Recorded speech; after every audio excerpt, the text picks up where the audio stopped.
আমাদের হোমস্টের ভেতর হাতি ঢুকে পড়েছে, আর আমাদের বলা হয়েছে যে রুমের বাইরে একদম বেরোনো যাবে না। তো আমরা রাজেশদার ঘরের মধ্যে আটকা পড়ে রয়েছি। প্রায় ঘন্টা দুই পর যখন পরিস্থিতি একটু ঠান্ডা হয় তখন আমরা বেরিয়ে পড়ি। রাজেশদার ঘর থেকে বেরিয়ে এবার আমি আমার রুমে চলে যাই। এরপর আমাদের রুমে বসেই চলে জোর আড্ডা। আর তারপরে রাতের খাওয়ার টাইম হয়ে যায়। আমরা বলি ধুর, হাতির ভয় কিচ্ছু নেই, বাইরেই যেন আমাদের ডিনারটা সার্ভ করা হয়, আর এখানে বসেই প্রকৃতির মাঝে ডিনারটা করে নিই। আর তারপরে আমাদের এই কটেজের সামনে একটুখানি হাঁটাহাঁটি বেশ লাগছিল। এরপর রুমে এসে শুভজিৎ অর্গানিক কেয়ারের সুপার ফেয়ার ফেস ওয়াশ দিয়ে ভালো করে মুখটা ক্লিন করে নিই। আজকে সকাল থেকে রোদ্দুরে প্রচণ্ড ঘোরাঘুরি করেছি। এরপর ফ্রেশ হয়ে চলে আসি।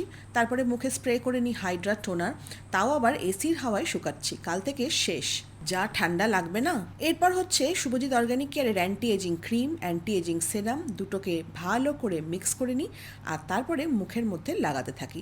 এটা আমি 365 দিন করে থাকি। নর্মালি মেয়েরা মেয়েদের বয়স লোকায়, কারোর 25 হলে কেউ বলে 20, 30 হলে বলে 25, কিন্তু আমি ওই যে সত্যি কথাটাই বলেছি, আমার 41। আর তারপর থেকেই আমার ওপর ট্রোলিং শুরু হয়, বুড়ি, মোটি, হাতি। আজকে রাজেশদা নিয়ে এসে শুভজিৎ অর্গানিক কেয়ারের 1 কাপ চা, ওপর থেকে ডিটক্স ফেলে খাচ্ছি, যেটা রোজ রাতে আমি খাই।